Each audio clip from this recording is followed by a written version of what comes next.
مرحبا للجميع. I'll start by an English introduction and then Arabic introduction will follow. My name is Ahmed Yassin from the public program at the Abdul Mohsen Qattan Foundation.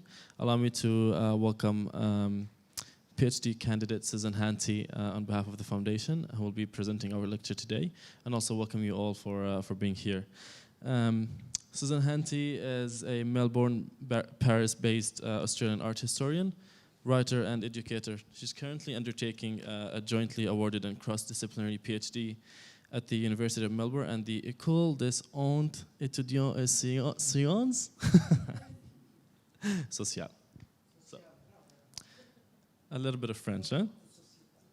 Her research is concerned with the destabilization of settler colonial discourses by means of resistance and contemporary art practices. She's published in many articles, including Jerusalem Quarterly, and she's also worked with Ramallah Art Foundation.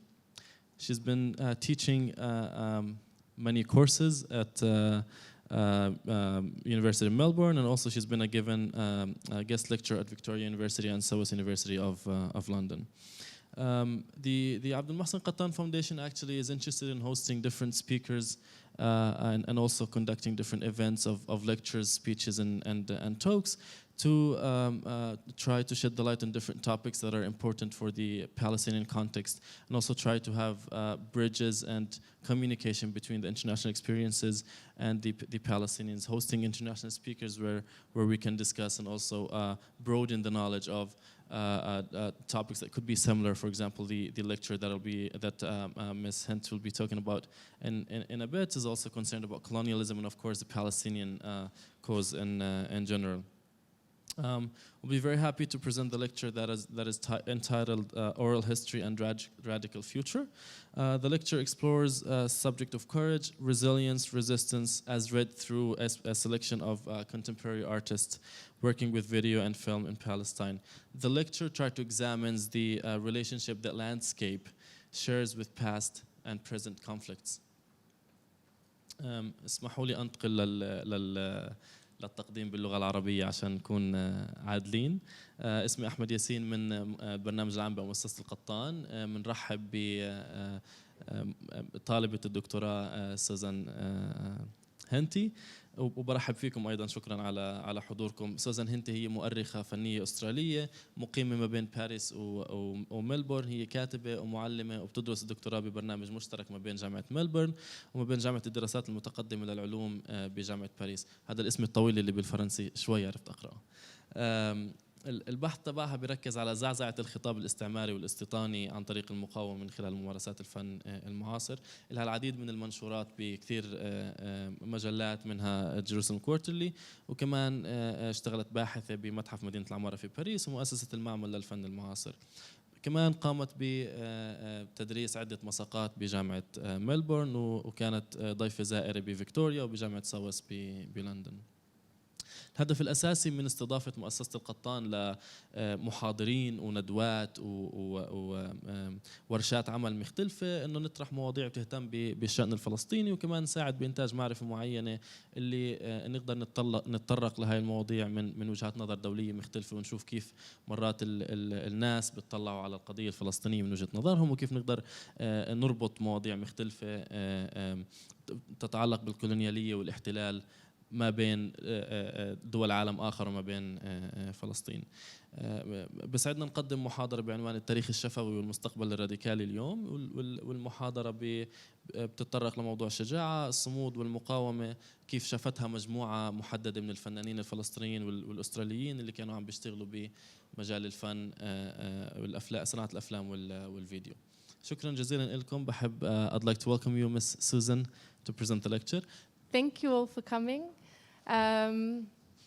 Thanks to the foundation, thanks to Johnny, thanks to Mahmoud, everybody for coming, and I'm really happy to be here.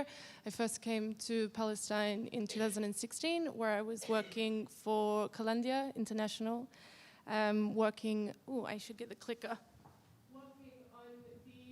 the Jerusalem show.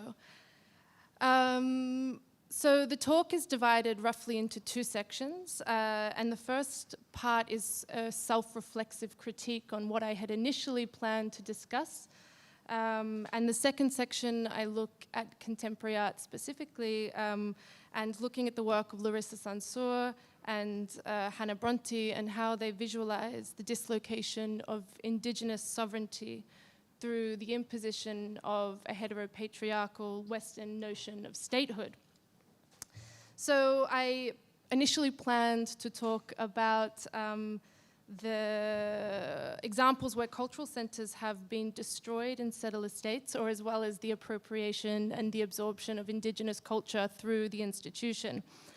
And I gave a couple of testimonies describing the impact of this destruction on the community and how the destruction accentuates the role of culture as a form of resistance and how it's perceived as a threat by the occupier. And I examined Article 33 of the Fourth Geneva Convention, which forbids collective punishment, and argued that these cases were acts of cultural genocide that are punishable by international law. But I decided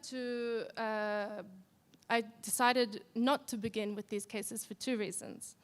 And the first reason is that settler colonial governance is, by its definition, a violation of international law. And we need to start here in this discourse with this truth. And by settler colonial governance, this is the Jerusalem show in 2014. So yeah, by settler colonial governance, I mean those systems of legal, social, political, and cultural administration that are used by the nation state and that are the legacy of the settler colonies in their present-day occupation of lands belonging to and appropriated from indigenous peoples. And I'm calling to mind the work of Patrick Wolfe and the logic of native elimination. Is that better? Okay. So, moreover, the 4 treaties and 3 protocols that have established the standards of international law for humanitarian treatment in war and which constitute the Geneva Convention, as we know, are not legally binding. And to add more to this paradox of humanitarian treatment in war, I'm questioning what war we're talking about. And I'm unsure if, I'm uncertain about legitimizing an opposition rather than emphasizing an illegal occupier, as well as I am for wanting to recognize the ignored massacres in the triumphalist histories of the West, and I'm thinking specifically about the frontier wars in Australia. And these are some reproductions of the massacres that occurred across Australia. This is a protest to remember the frontier wars. So likewise, we know that customary law is based on consent between internationally recognized states. More often than not, but certainly in the case of Australia, the members of the United Nations who consent or dissent to this international customary law have appropriated and absorbed the sovereign status of Indigenous peoples. Indigenous peoples are resultantly considered internal populations and therefore putative citizens. But this citizen status, and actually this is an example of the assimilation policies in Australia. This is before 1967. 1967, there was a referendum to include Aboriginal people into the Constitution, and this sort of exemplifies the forms of assimilation that were happening, where there was the claim that there will be no full-blood Aboriginal people, and there will be ultimate absorption by the people of the Commonwealth. So the citizen status itself is a crime. It's the imposition of citizenship to the settler state, which is a form of assimilation, and the imposition of apartheid policies, which is elimination. So the logic of settler colonialism is manifested as genocidal by its very structure. An exception to customary law is peremptory norms or compelling law. But we know that there has been no international intervention to continue the violation of either customary or compelling law in Palestine or Australia. There is no real legal implication of the violation of peremptory law, and historically states have not voided treaties that have violated compelling law. as the Vienna Convention has resolved that they must do, and where the state in question has pirated international law to serve the purposes of their occupation, the law of state responsibility cannot be depended upon either.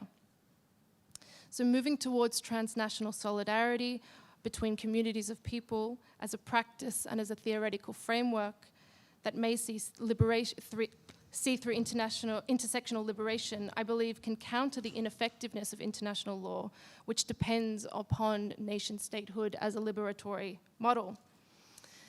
And the second reason that I didn't start with looking at the destruction of cultural sites is that I didn't want to start a talk looking at decolonial futures through the discourse of trauma. My reason for this is that I'm not interested in forms of resistance that frame self-determination and sovereignty as motivations that follow occupation. Indigenous sovereignty has been consistently framed within the context of conflict and not beyond the paradigm of modernity. Not as sovereign peoples who have been, that the international community constituted by nation states has failed to recognize because of its very structure. So resistance in the settler colonial state, I believe, is a necessary practice to counter the occupier's design for indigenous erasure.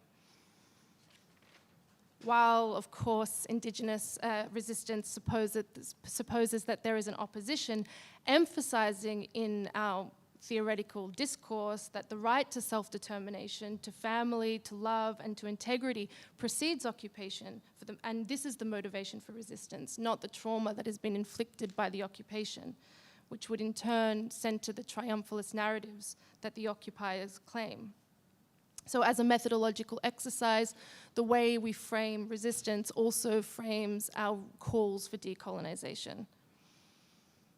The role that art has in imagining alternative futures should not be underestimated or overlooked in the discourses of decolonization.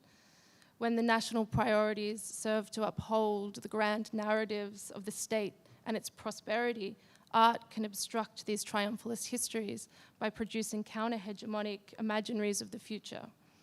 And so now I'm going to start the second part of the talk by looking at the work of Hannah Bronte and Larissa Sansur. But again, I have revised what I was going to say.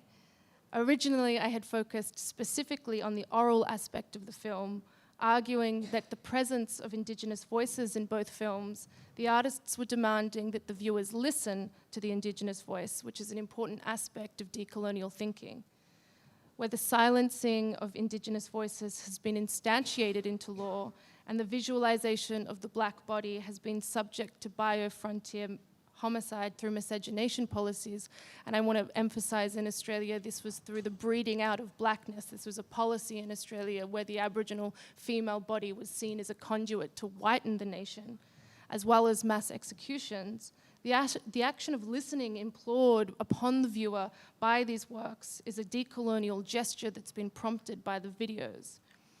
But as I reflected further on the ineffectiveness of international law and the emphasis of transnationalism emphasized in these works, it became more important to emphasize this issue.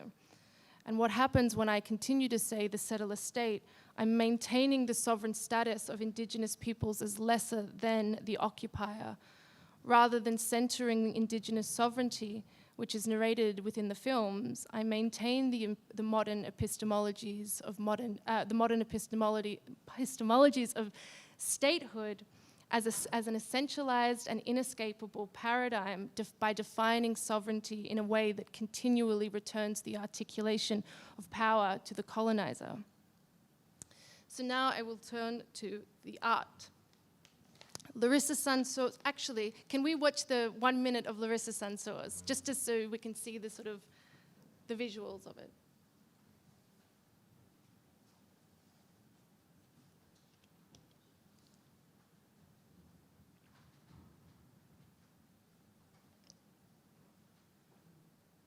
آثار يكتشفوها رح تكون هي برهان على إنه هذا الشعب اللي إحنا عم نطرحه اليوم كان موجود.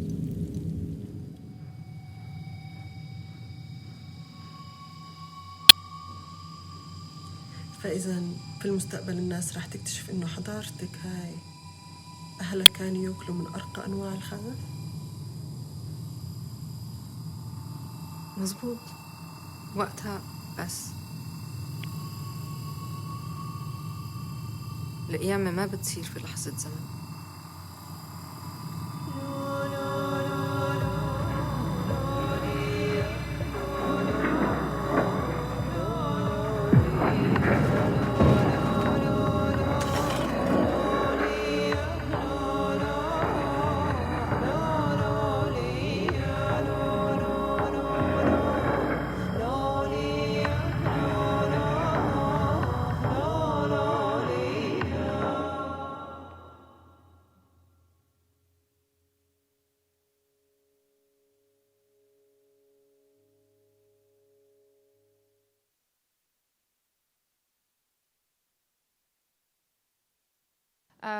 And the next artist that I will look at, but I will introduce her now, it's Hannah Bronte. She's a Meanjin-born artist, and she rejects the colonial nationality and her family name, denying the legitimacy of what it actually means to be Australian.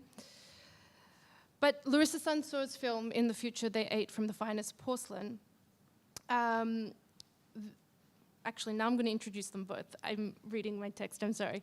And Ahmed's tongue, the artists problematize the logic of sovereignty through an eco-feminist critique on nationhood and its heteropatriarchal origins, through constituting sovereignty as a relationship between the body and land, which is not a controversial claim at all, an argument that asserts the dispossession and the reappropriation of land as a form of genocide is mounted. But by situating the films in the future, the artists anticipate an approaching landscapes in efforts to counter-appropriate and, in a sense, caution against the destructive forms of Western possession. Through interrogating the process through which the modern nation-state is established, Larissa Sansor's film, In the Future They Ate from the Finest Porcelain, counter-appropriates the appropriation of historical narratives by the occupier to legitimize the illegal settlement. The film alternates between a post-apocalyptic desertscape and an empty black abyss in which the protagonist stands. A voice-over consultation between a psychiatrist and a Palestinian freedom fighter who is described as a narrative terrorist is had, while we see images of changing landscapes that include archival images of Ottoman Palestine, Mandate Palestine, refugee camps, Bedouin figures, and two sisters. While set in the future, which is something we'll discuss later, the struggle for Palestinian liberation is at the fore of the protagonist's struggle, who is working towards establishing a de facto nation through intervening with the past to bury a to-be heritage. The very setting of the film, a post-apocalyptic near future, has been called a form of counter-history making, and this is the sort of counter-appropriation of archives, which has been happening a lot in contemporary practices. But what Larissa Sansor is doing is creating a counter-futurist articulation. This is what it's been argued. However, I think this counter-futurist utopia preceded this imagined apocalypse is far too optimistic. And I think what Larissa Sansor is doing is much more complex than this, especially if we acknowledge the tragedy of needing a future heritage to justify a nation, which I think complicates the call for the right to return. At one point, the protagonist states, "Our lives have been already determined by a fiction forced upon us. Our rulers unsee anything inconsistent with their own truth. They only see us when we rebel. In times of silence, we cease to exist." This is here.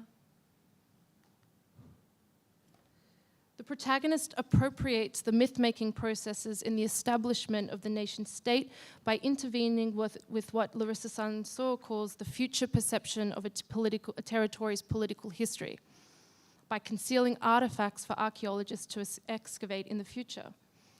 The buried artifacts are porcelain plates marked with the keffiyeh pattern, the motif of the keffiyeh. Not only does Sansor evoke the work of anthropologist Professor Nadia Abu al-Hajj, who writes that the national hobby of Israel has been archaeology and deployed as a form of national self-fashioning, which has in turn facilitated the territorial expansion and appropriation, but also following Derrida, the absurdity of legal arguments and authority of law that has defined statehood in the first instance. The counter-future in which the freedom fighter is engaging is not necessarily optimistic. It does not solve the epistemic question of how history is written, for whom it's written, and with what effect, specifically in relation to Indigenous rights. In interrogating the process through which the state is produced through appropriation, the protagonist addresses this epistemic question of nationhood by stating, and this is here, by projecting a state into the past supports the idea of historical entitlement. In its most perverted form, archaeology galvanizes public sentiment, confirms myths of the past, and defends them against scrutiny. It's here. Here, it's an important moment in the film when the protagonist rejects the psychologist's argument that there will be no descendants to claim the archaeology because of its fiction that the Fedayeen is making, the freedom fighter is making. But the freedom fighter argues that myth does not only create fact, it creates identification. How the individual subject, the body of any nation state, internalizes and in so doing legitimizes the myths of a nation to cultivate a sense of belonging is a tragic theme, I think, of the film. And I believe that Sansour's freedom fighter is hinting at the traps within modernity, questioning whether or not such a counter-appropriation will see through liberty, or will the methods of modernity perpetuate cultural genocide? Perhaps in the future, Larissa Sansour is giving us a better understanding of the paradoxes of recognizing Indigenous sovereignty in modernity rather than imagining a liberated future. But perhaps more optimistically, the film is considering liberation beyond the prism of ethnocentricity, in that if a nation can build through self-identification, what can a decolonized state look like? And this is in particular concerning notions of sovereignty, the right to return from exile, from diaspora, and for non-Palestinian asylum seekers, for example. So if Larissa Sansour's film addresses the mechanics of the nation state through myth-making, Hannah Bronte's addresses how Indigenous sovereignty is erased through the model of modernity and implores a reconsideration of future nationhood by visualizing what we face with climate disaster and emphasizing such disaster as a result of the heteropatriarchal modern Western hegemony. And we'll just watch maybe 2 minutes of Hannah Bronte's film so you can see the sort of what's going on.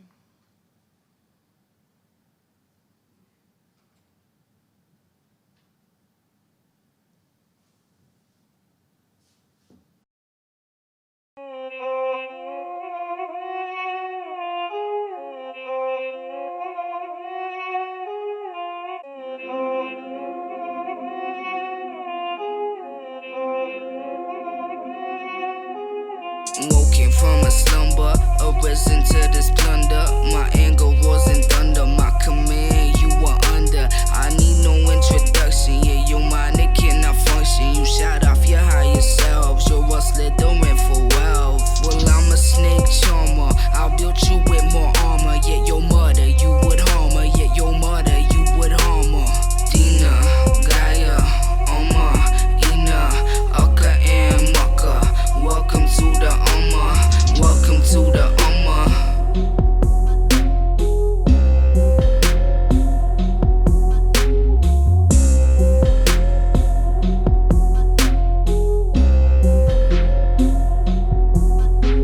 Work harder, dig deeper, don't listen, so literal. The heavy beat I bring is old language, is visceral. Something so basic as your terminology, queen. I am beyond an infinite, omnipotent is me. My power knows no equal, for I bore all walks of people. Telepathic, so pathetic, yeah, I'm tired of your lies. You block your intuition, using screens as your guys. I gave you all the gift to see without using your eyes. Listen, little one, let me put that in rewind. I gave you all the gift to see without using your eyes.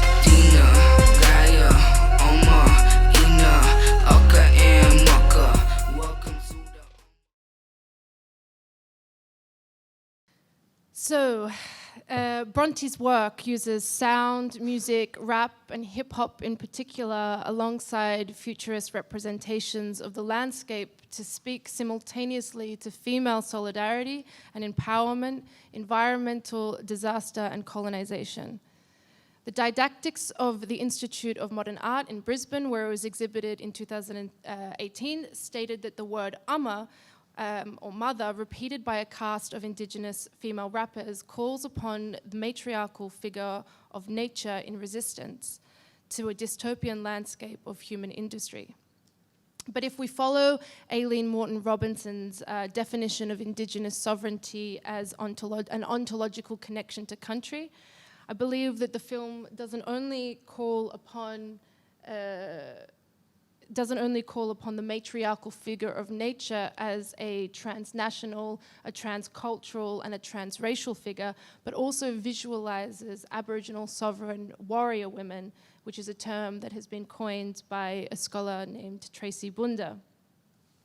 However, because the women who stand before the several contrasting landscapes, where the seemingly untouched forestscapes clash with the cityscapes, with mining sites, with planets of burning lava, ruined buildings, and beachscapes, the film equally appeals for action to addressing how all humankind will be impacted by the effects of human industry. And this is addressed in the narrative when Amma states, "My power knows no equal, for I bore all walks of people." So in this sense, there are two matters that are at play in the film, specifically concerning landscape. The first, which is Indigenous sovereignty, and the second, which is transnational, transcultural, and transracial futurity. So in the first instance, in visualizing Indigenous sovereignty as simultaneously a subject and a place, the women rap "I am Amma" as if to be a sovereign space, and to say "welcome to the Amma" as if it's a place. Bronte targets the myth of terra nullius by decentering the capitalist conceptions of Western sovereignty through private land ownership and belonging. Indeed, the deployment of terra nullius, which was the legal argument for the settlement of Australia in 1788, terra nullius meaning land belonging to nobody, as in there is no sovereign, indelibly impacted Indigenous sovereignty through mass displacement. Indigenous sovereignty, Professor Aileen Moreton Robinson defines this by saying that the legal regime, so I'm quoting, "The legal regime of the nation state places Indigenous people in a state of homelessness because of our ontological relationship to land, which is the way we hold title." And then explaining settler belonging, Moreton Robinson argues that settler attachment to land is, quote, "derived from ownership and an achievement that is inextricably linked to racialized social status that confers certain privileges, a social status that is enhanced by a version of the Australian history that privileges the exploits of white Australians by representing them as people who made this country what it is today," end quote. Through the women rapping with children in their arms, Bronte centres sovereign Aboriginal women as the key figures of resistance and the conduits for Indigenous futurity, while underscoring that women have been subject to and are still targeted by colonisation, following colonisation in 1788, and also the establishment of the Australian state was in 1901. The imposition of a heteropatriarchal system of capitalist exploitation, Aboriginal women have been subject to horrific forms of biopolitical control, including rape, and I explained earlier the miscegenation policies and the breeding out of blackness, having children forcibly removed, placed into church missions and state reserves, and various assimilation policies. Yet Bronte's film celebrates Aboriginal women and emphasises their strength in resisting the colonial project of native elimination. The second aspect of the film is the transnational threat of climate disaster and the impossibility of broaching this issue through the law of state responsibility. In response to the results of human industry, the figures of Amma rap, "As my children attack me, frack me, I am the innovator of all life's creator, so I shall be your emancipator. So whether we consider sovereignty through the prism of Western modernity, i.e. settler nationalism, which is, again quoting Morton Robinson, defined as a sense of belonging derived from ownership as understood through the logic of capital, or opposingly indigenous sovereignty, the ontological connection to country, which is constituted through home and place, the custodial relationships with land, with waterway, with sky, with plants and animals, and thus something that cannot be ceded but rather disrupted by patriarchal sovereignty. It will inevitably be impacted by climate disaster. In discourses of in discourses of decolonization, this is something that I think is underexplored, and indeed in the field of environmental justice, the complexity of the relationship between the nation state and colonization is equally underexplored, and I think this is something that these artists do by disrupting the decolonial theory. But so now I'm going to finish so we can talk a little bit and have questions, which is considering what's radical about these films. What's perhaps most radical in Sansor and Bronte's film is that they actually produce post-colonial imaginaries. And by this I don't mean that Sansor and Bronte imagined the post-colonial liberatory narrative that was imagined by the post-colonial thinkers of the late 20th century. These films are too honest to consider the post-colony as a utopian space. They imagine the apocalypse that will follow the ongoing Western cultural, political, and global economic hegemony. And in this sense, the artists challenge the assumptions of the national histories as well as liberatory models that have been put forward through decolonial thinking. And this has probably to do with the United Nations as well, with their granting of the independence to colonial countries in 1960, which says that colonization is illegal and that all countries should have the right to decolonization. But this is something that we have not seen in settler colonial states. So I'm going to end with Omike Baba, who wrote in 1990 that nations, like narratives, lose their origins in the myths of time and only fully realize their horizons in the mind's eye.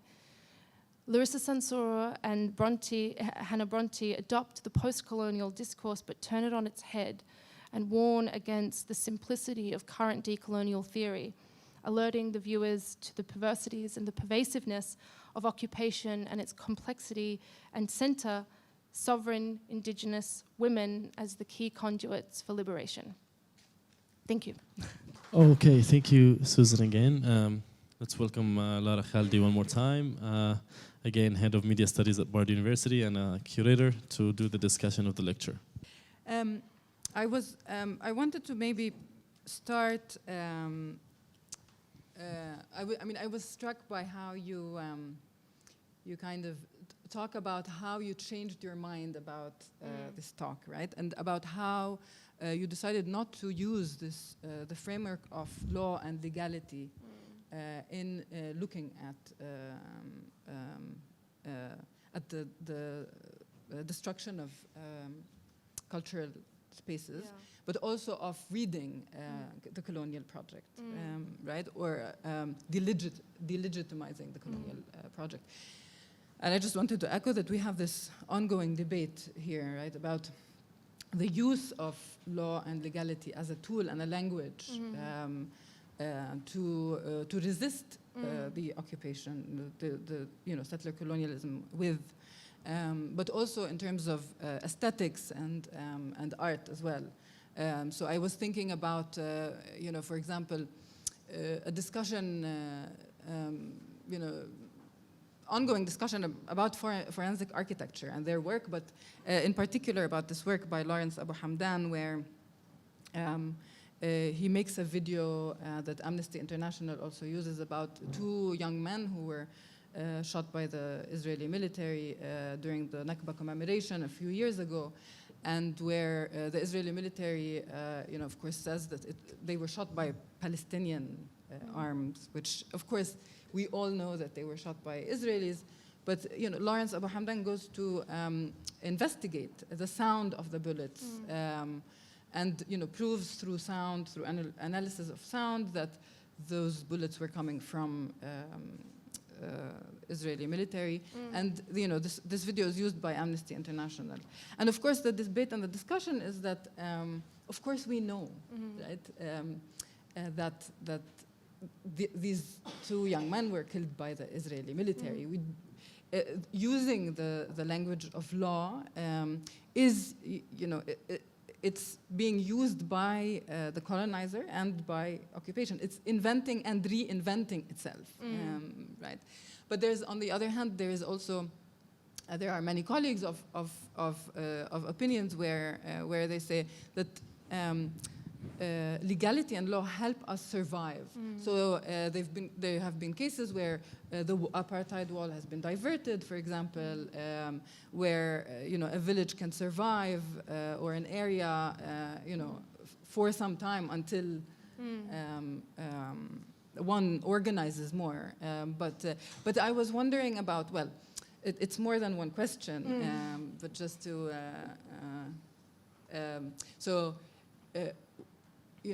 why did you use the framework of law and legality in the first place? I mean, you talk about why you decided not to, but I was wondering about why originally you were thinking in this framework, and also about, it would be interesting to hear also about the debate in Australia about using this, the language of law and legality, also within indigenous communities and organizing. So I had originally, so when I started thinking and I was reading the Geneva Convention, I was reading the collective punishment, and then I just could not get past the fact that, like you said, talking about how human rights, international law is abused is just, it's almost too obvious. We have been using that like discourse for so long. We've been saying, but look, it's against human rights law, it's against international law. But I think that when I changed, I was saying, okay, why don't we talk about how these laws haven't worked? And sometimes they do, sometimes they're okay. We need to have some sort of law and order, but the law that we're using does not center indigenous sovereignty. It does not center liberation. So I decided against it because I just felt like it was far more interesting to look at why it didn't work, why it will never work, and why we just know that it's just going to fall on top of its head, And the second question about relating to law in Australia. So this is, law in Australia is, in relation to Indigenous sovereignty, is deeply complex, as you can imagine. Before 1967, I mentioned the referendum that happened, which received a big and like 97% yes vote by the white Australian population, who said that that Aboriginal peoples should be recognised by the state, by the Commonwealth government, and not state control. So prior to 1967, Aboriginal people were under the laws of the state governments, and each state had different laws regarding their Aboriginal population, right? And often there were, divided pools, like apartheid pools, apartheid cinemas, everything. And so this push to say, okay, well, Aboriginal people can be represented by the nation, just like, the settler population, received a massive massive yes vote. But what happened as a result of this, what was perceived as a successful thing, was the reserves that had hosted Aboriginal people before, where they had been living for generations. And we actually were speaking a little bit about this earlier, like what happens next. These reserves shut down. The state went, okay, I'm not responsible anymore. It's the nation's problem. And there was mass migration of Aboriginal populations to the cities to find employment. And then what happened was there was mass brutality, police brutality. There was increased Indigenous representation in prisons, because the system just will continue to find a way to eliminate the Indigenous population, because like I said earlier, its entire design is for native elimination. So whether or not we have these sort of like treaties, for example, which is something that's being debated at the moment in Victoria, which is problematic itself because the Aboriginal people that live in Victoria, knowing that there are 500 nations of Aboriginal people, there's all of a sudden, because of the state, a new category of Aboriginal people that are called Victorian Aboriginals. So they're defined within the borders of the state rather than existing to a pre-colonial Australia. So this treaty is, really problematic. There's something else, these constant projects that perpetually divide Indigenous peoples rather than making these sort of pan-Aboriginal movements. So, yeah, I mean, law in Australia. Then, I mean, there's so many other things we can talk about, like native title that happened, which, is something that it will be too long to talk about, but essentially divided Aboriginal people, fractured Aboriginal people, and one of the biggest pushes in the 1960s and 70s was the pan-Aboriginal movement, that all Aboriginal people were together. The government has just separated that. And then they do these performative, effective, reconciliation things where they say, sorry, without any land, without any law, So this is why, law it can't, unless it centers Indigenous sovereignty, it won't work. In fact, this is actually something, I'll finish, I'm sorry, but there is a woman, Sarah Madison, she's a settler Australian, a white woman, and she says, white Australia needs to stop saying that they have the solution for Aboriginal problems because they need to recognize they are the problem, period. White Australia, this is the name of her book, White Australia can't solve black problems, period, So yeah, that was sort of the reason that like international law, it's like, I can't, I can't. But then how does aesthetics, how does it, through aesthetics, looking at those two videos, but also in general for you, how does it take you away from speaking within the structure of law and legality and the borders of the nation state and all of this? I was thinking a lot about it, while you were speaking, that perhaps also there's something about art and aesthetics that completely makes, the present regime, obsolete, right? It completely freezes these law and legality, right? There's something that about, certain projects, right? Which completely makes the legal obsolete and does not compromise. But yeah, I don't know. Maybe perhaps you can speak a bit more generally about it, and then how it also kind of plays out in the work of Larissa and. I have something else coming to my mind that I should have spoken about, perhaps, but. I think, again, we mentioned this earlier a little bit, that art, and I mentioned it in the talk, is such a fantastic place to experiment, right, with future liberation that are outside of the legal confines that we find ourselves in. And I think that this is what Larissa does. Well, Larissa does it in a very cynical way and in a very, I think, sad and tragic way, using the same sort of techniques of the colonizer. And Bronte just sort of celebrates Aboriginal women. So there's two separate ways of doing it. There's two different forms of resistance. There's sort of like trying to figure out how there's going to be a way for a de facto state on one hand, and then the other one, which is more centering Indigenous sovereignty through connection to land and to country, that just don't exist within the confines of law. It just proves how much, it proves how that law is just a fiction. It's just a fiction. That's what they underscore. They say law is, something that you can just, you have to play with, you have to manipulate.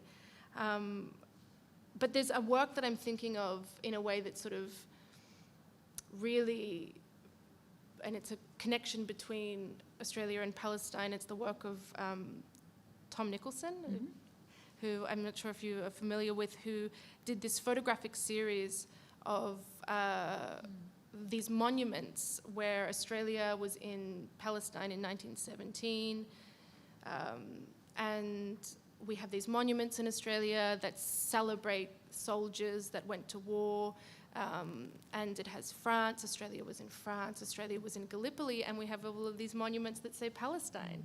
Australia was in Palestine, right? And then what happened? This is something that I feel like art can really emphasize what's going on, the perversities of law and diplomacy.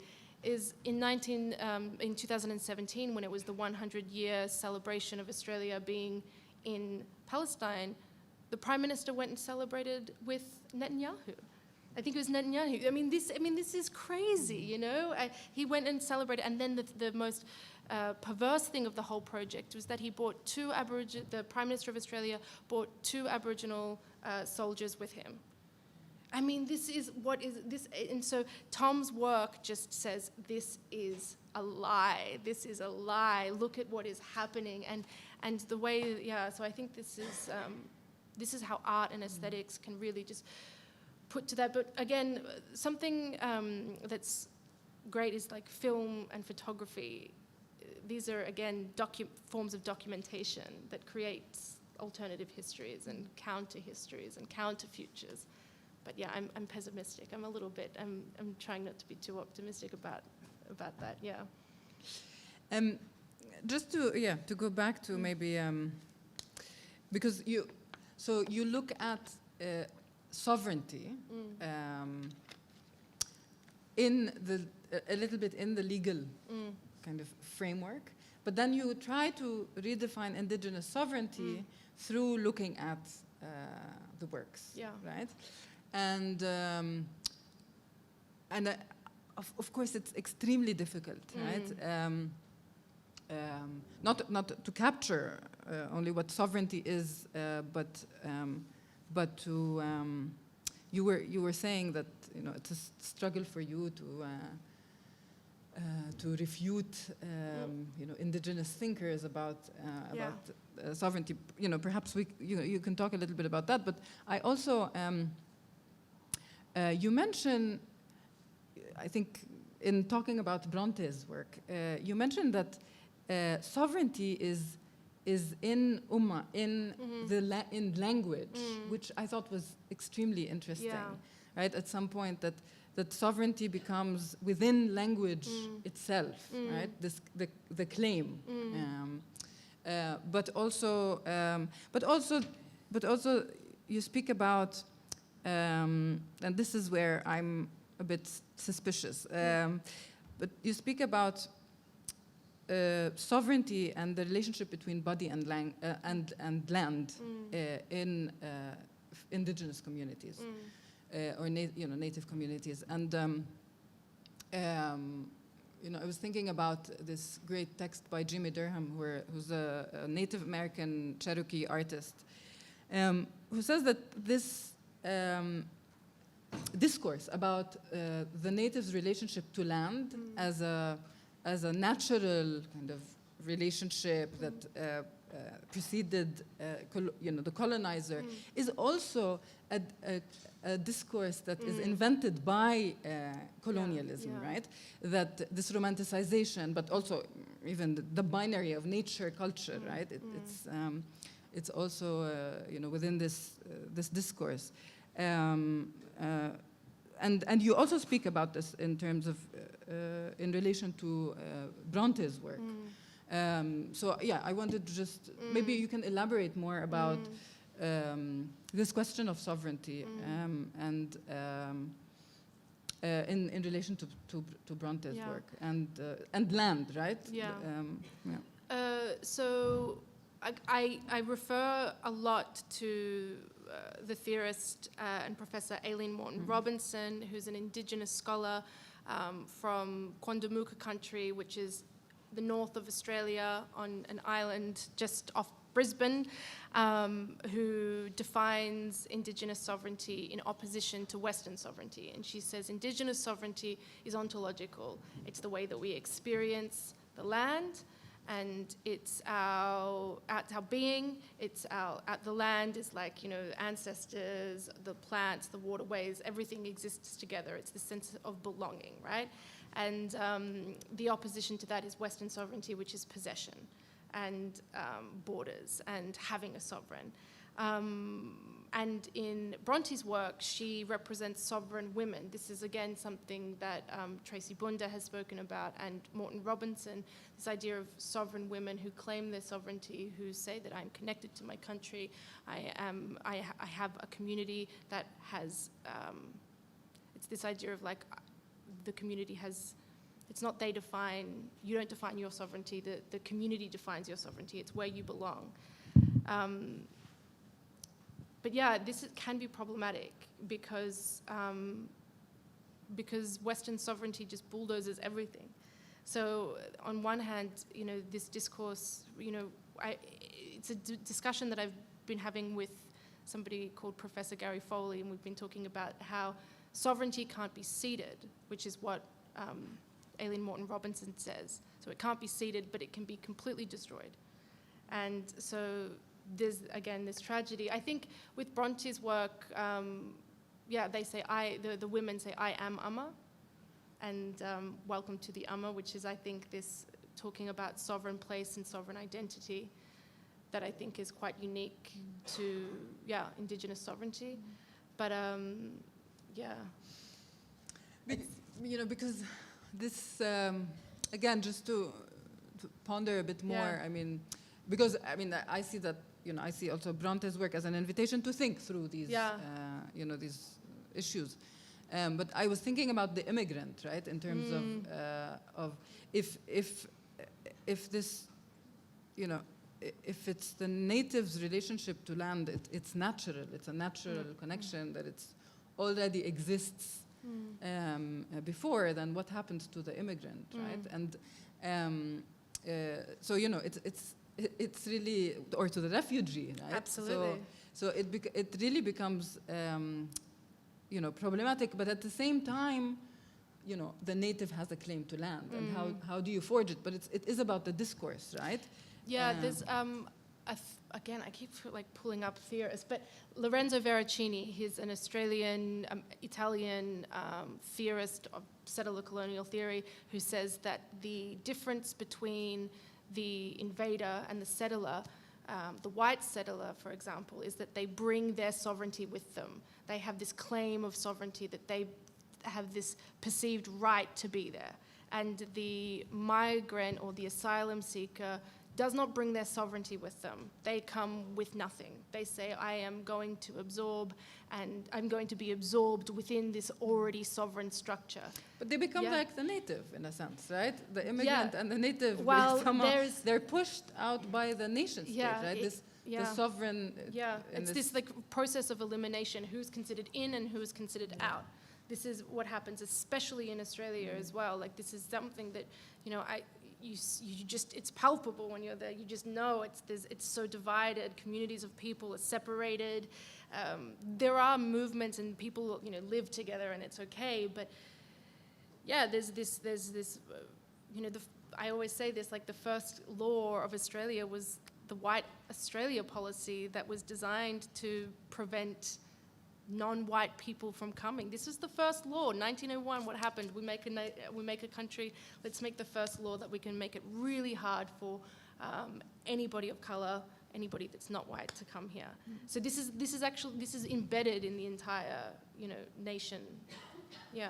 Exactly. This is now this question of the nation state, right? This dilemma. Yeah. And you mentioned also that one way out of thinking through the nation state, which you're either in or out, and works with these binaries, is through thinking with transnationalism, right? But the question is, how do you see it within the two works? But also, my question is about transnationalism, is that the problem with it is that you already have citizens that have privileges and power within their nation states, right? So how can they come together equally, right, in this forming this transnational community in a sense? And how do you see this forging of transnationality in the two works? I'm sorry, allow me to interrupt for a second. Maybe somebody from the audience as well has questions if you guys want to engage them as well. And then we open it to the Great, floor. thank you. Absolutely, the transnational format of resistance, I think, is a methodological practice of especially for me in the academy. We need to think about the transnational struggles, multiple struggles that are happening. But then there's also transnationality within. This is something that's interesting as well. Like there are multiple Aboriginal nations, so this is a transnational state. But I mean, we were saying boycott, for example. Boycott's a good way of thinking about transnational resistance, transnational solidarity, and how citizens within an international and I was saying that boycott is a transnational movement rather than an international movement. In the works, I think that Bronte does this by just saying, well, the nation state, Hannah Bronte doesn't even call herself, she says, I'm not Australian, I don't identify within these paradigms. So I think that the nation state is just a problematic structure that we just stick to, but we need to just dislocate ourselves from it and think about alternative models. It's hard to come up with models. I don't know. No, absolutely. But artists are always, there's a struggle, but being curators as well, it's always this struggle against a fixed national identity, right? Totally. There's always a problem when you list artists' names. They don't want their nationality to be mentioned. This is changing in Australia, But institutions are always, because, institutions are also not only part, but also copies structurally of the state. So there's always this struggle, right? The artist doesn't want to be rigidly their identity being defined by the institution. The artist is always saying, don't mention my nationality, don't mention my gender, don't mention, right? So they want to slip away from these identities. Yeah, but the question is whether or not it's good that the state or the state institution does that, or any institution. But it's still the institution. It's still unstolen land. Okay, in Australia you put down the country from which an Aboriginal person comes, but it's still exhibited in the Australian National Gallery. So it's again, we were talking about the impasse. What happens? How do we imagine decolonisation in the settler state? Yeah, but there's this one last thing, and when we open it, there's this museum in Jerusalem called the Museum on the Seam, and it's an Israeli museum. But it's on the on the Green Line, and exactly the Bronte house, exactly, and they love to invite Palestinian and Arab artists to participate in their shows, and of course most of the artists reject their invitations. But I heard about this artist who accepted the invitation once and said that, okay, I will send you a proposal, right?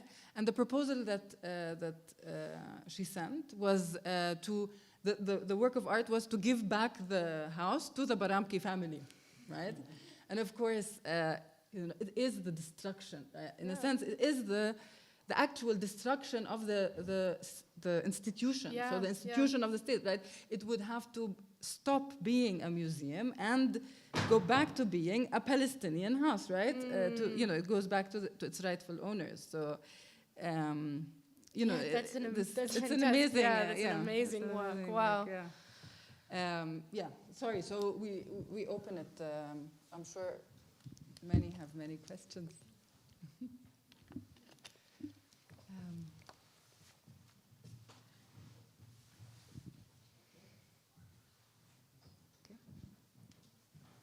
Kind of wasn't able to understand what do you mean by indigenous sovereignty. So can you explain more? What do you mean? I imagine it like in the context of Palestine. Do you mean Palestinians are for the indigenous, therefore we have to rule over those who are non-indigenous, the Israelis? Is that what you mean, or in your view of like kind of decolonization, in which there will not be a state nation, therefore it would look something different? If yes, how it would look like, the sovereignty of the indigenous people? Yeah, so indigenous sovereignty, I don't define because I'm not indigenous, but it's been defined by an indigenous woman as ontological, which, you know, I spoke about before, this connection to country, the way that, you know, people have been living there for thousands and thousands of years, the connection to the waterways, to the sky, to the sea. This is indigenous sovereignty. As a format of if we don't accept the modern nation, well, the modern nation state as a sovereign format, what alternatives can we have? I think it will have a completely different format. It won't look like the nation state.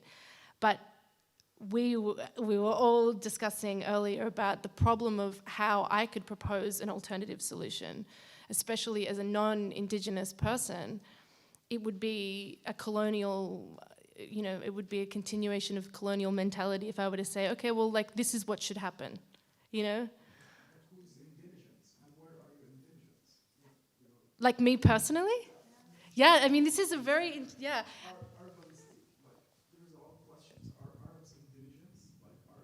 There's a lot of questions that we can't follow up into. Yeah. Indigenous, because it's hard. There's a Syrian lived here, there's Iraq, there's the line of Kurds and stuff. So I know you are not a politician or a scientist, but yeah. Yeah, no, I think it's... Many questions for me that is unsolved, but just need to. But this is, I think this is also what I was speaking about when I was speaking about that it's also a colonial discourse, this romanticization of the relationship between the native and the land, right? Who's indigenous, right? You know, we have capitalist Palestinians who have no relationship whatsoever with land in the way that we can, you know, you imagine an indigenous relation, or, you know, a relationship with integrity, right? So perhaps, I mean, but also we should be careful about who is native and who is, in a sense, who's a settler, right? But it's also maybe it's our relationship to the nation state that perhaps, or right, that decides it. How you are pushed, right? You're pushed away. So as an immigrant, as an indigenous, as a, you know, native inhabitant, right? But you can be also pushed out of your land by Palestinian capitalists, right? Yeah, it's the right? system. I mean, it's the so so it's also once you add in class and right, it becomes more complex. But again, one should also be careful about. You know, who is the settler and who is the native, and that it should always, these relationships of power should always be clear. Yeah.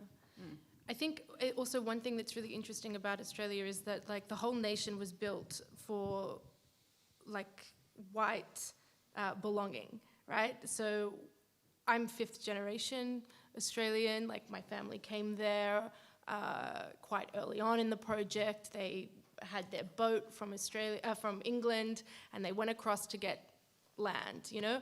And the whole project was made for me to feel as though life is good there, and not to interrogate, you know, too much about the structure, because I've been, you know, afforded so many privileges by the entire system, you know, and but this also complicates where I belong as well, because, you know, as soon as you've been living there for 5 generations, like, you have an Australian passport, but you're not indigenous. You're not from that land. You know, it's this colonial project that continues. Yeah. Please, George. Post-colonial experiments like South Africa as it relates to the discussion you had earlier about not using a legal framework and using a visual art post-colonial, and the other thing, to me it seems like when it comes to South Africa, it wasn't the legality, it was the leverage that ended the colonial project. Doesn't matter what the legality was. Yeah. So I definitely do not know enough about South Africa to answer that in the way that, you know, I possibly, you know, you'd possibly like. But I think that, yeah, leverage, absolutely. This is why boycott's important, you know. I'm not, were you even there the other day when we're having this conversation about like America turning off the tap of money? You know, this is why boycott needs to be targeted towards nation states so that there becomes more leverage. This is, yeah. But regarding South Africa, I can't make a comment on it. I couldn't. Yeah. Okay, let's take two questions together. Maybe it's easier for you to answer more. Thank you so much for this discussion. It's so rich. To go back to this question though about land and indigenous sovereignty, it is a curious one then of, you know, what are the grammars? What are the possible grammars for thinking about indigenous sovereignty and land that don't reproduce this kind of primordial, you know, and kind of colonial fantasy, right, of land and nature, and I'm just wondering if you have thoughts then on other grammars for articulating, you know, what is an important relationship, the ontological relationship to land as a claim to sovereignty, but, you know, what are those, what are the grammars? What are the alternatives? Well, yeah, that's very, yeah, I think that it's probably important to emphasize the romanticization that can happen, like with Jimmy Durham's talking about this idea of like native connection to land. This is something that definitely happens in Australia. There's like this notion of indigenous connection to country as a performative one. You know, it's just this, you know, there's a work by Richard Bell who says, like, he goes and he asks white Australians what they think that Aboriginal people contribute to Australia, and he says culture. They all say the culture, you know, the culture. So there's this idea of connection to country being one of yeah, this sort of romanticized image. But yeah, alternatives to indigenous sovereignty. Is that Maybe like an alternative calculus or something for thinking about land and sovereignty. That's more like inclusive and maybe like. Because I think the other thing maybe we run into is that what do we mean when we talk about land, right? It can take on so many different conceptions. So, you know, when I talk about it with students in the classroom, some of them talk really about it in secular terms, and it's about property. It's about returning to property or having reimbursement, financial compensation for property, right? And so it makes me wonder about the ontological relationship to land as well, and what are the grammars that are circulating? But maybe Lara, maybe you have thoughts on this too. I mean, just to add to what you're saying, you know, the typical kind of Palestinian reminiscence about you know, pre-48 is, my God, our family had acres of orange groves, you know, and this is, you know, class.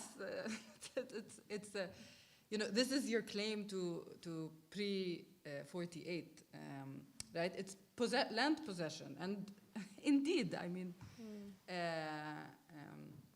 you know, you could go back also to land possession, but it's not about returning to a forged relationship in the past also, right?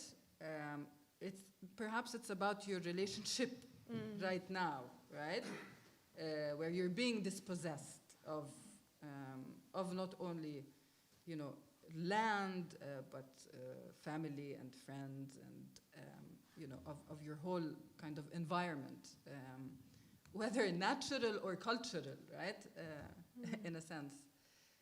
But because there was this a little bit of discussion of this, historical, right, proving your belonging, using this historical narrative, right, the burying of artifacts, of fake artifacts in Larissa Sansour's work. And I was actually thinking about it, but I'm not sure this answers your question. But about, this kind of dilemma now with museum building, right? That we need to build museums in order to be recognized, as Palestinians, but also, in a sense, by exposing material culture from our struggle, we are also saying that it has ended, or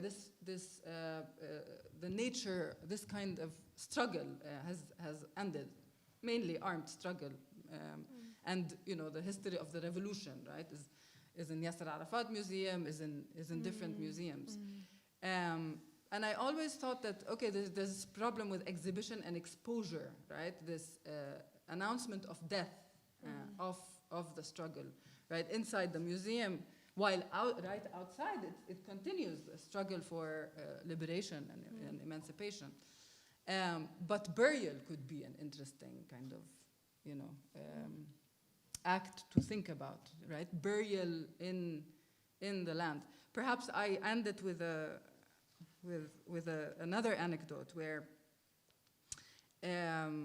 there's this a Palestinian political prisoner in prison, and he calls his father, with assembled phones from here and there. He calls his father and asks him how he's doing, and his father says, it's really difficult. How are you? And he says, Father, I want you to take care. I want you to be careful because I buried some documents that can implicate me and colleagues and comrades in the land. And take care. Please, remove them, change their location. And the father says, "Are you crazy? You're telling me by phone?" He says, "Goodbye." He calls him in a few more days, and he says, "So how are you, Father? How are you doing?" He says, "It's amazing. When you called, I wanted to tell you about how there's our land. I couldn't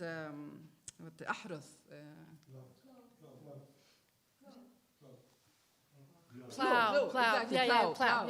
Plow the land. It's plowing season, and I couldn't plow it. And the next day, the Israeli military turns up, and they plow the land, right? For us, it's amazing, right? So it's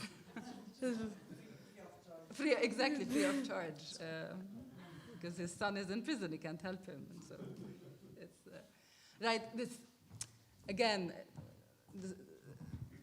This is about burial, but about the myths of burial, but not actual burial also.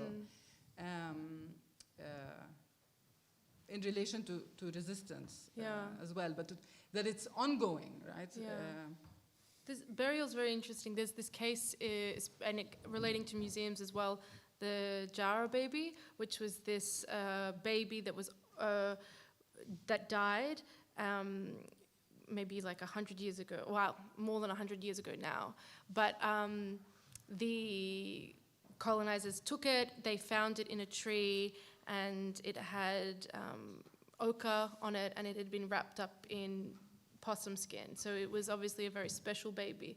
The museum took it and kept it for 99 years until there was a declaration by the Jaja Warang community who said, we want the Jara baby back, we need to bury it on country, we need to, finish the ceremony that you stopped us from completing. And the Melbourne Museum asked to have it for one more year so that they could celebrate 100 years of having it.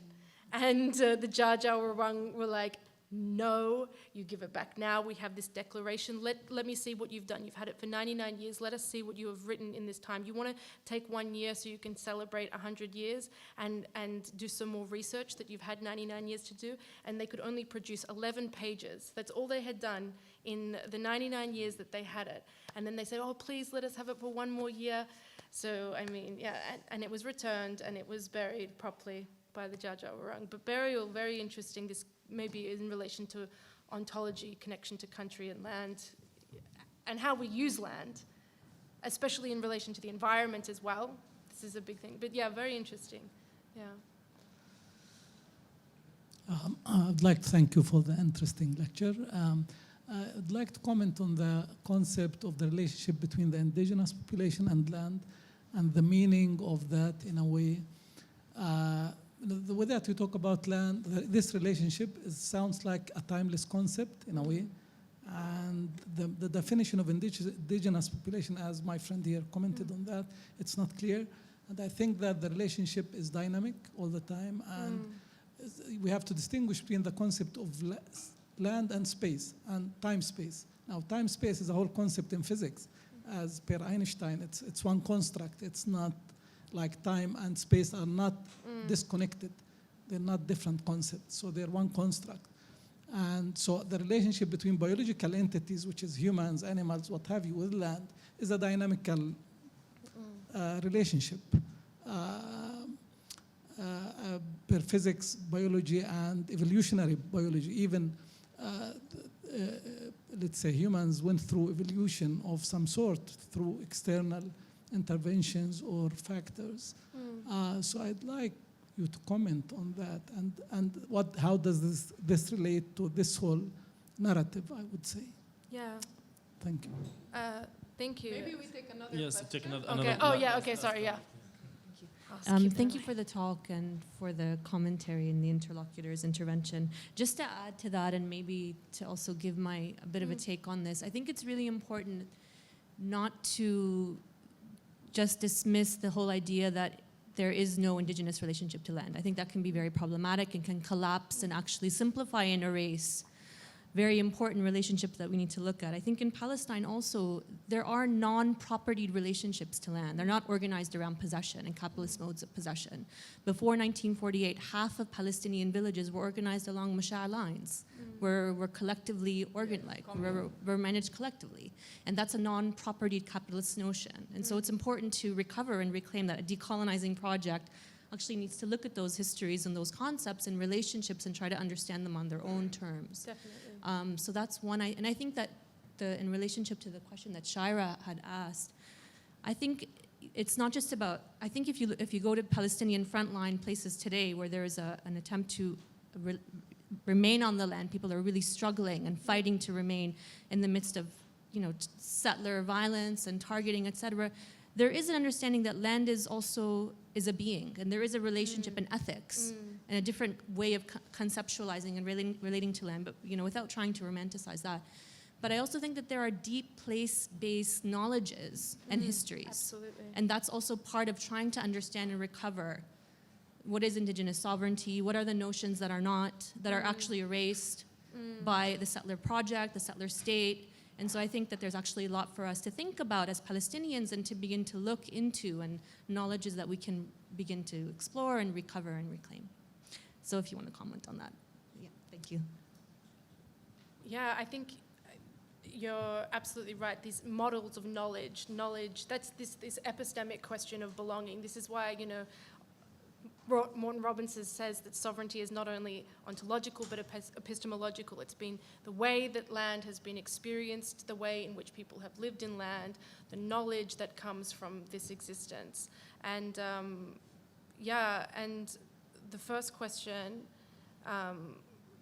relating, hang on, now I forgot. Can you just remind me what was? About Masha, about the commune, pre-48, to look at also instances where there's a different relationship, not a property, possession, relationship of possession.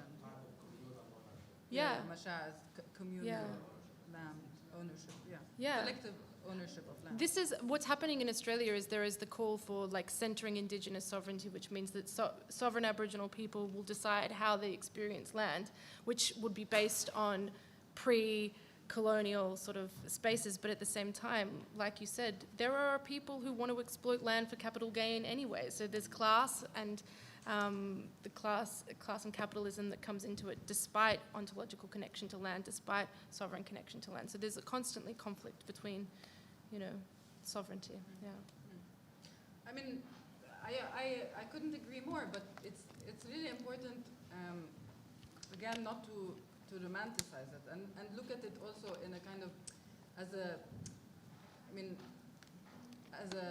relationship its basis is also material, right? It's a relationship between land and people. You depend on land, and land, in a sense, depends on you, right? As well, it's reciprocal. I actually was thinking of Jomana Emil Aboud's project in relation to what you were saying, because Jomana has been looking at water springs in Palestine, and looking at all of these stories that have to do with water springs. She goes back to 48 territories and tries to find water springs that have been mentioned and stories around them, and she kind of brings back the stories, hoping for us to really actually go to the sites themselves. So and with it all this knowledge about the plants that grow around the water spring, all of these stories, magical creatures, but that are born out of this of the use of the land and this relationship. Yeah. And in terms of the Mashal as well, I mean, even we can think of the refugee camp as a present form also of the commune and the Mashal. Absolutely, totally.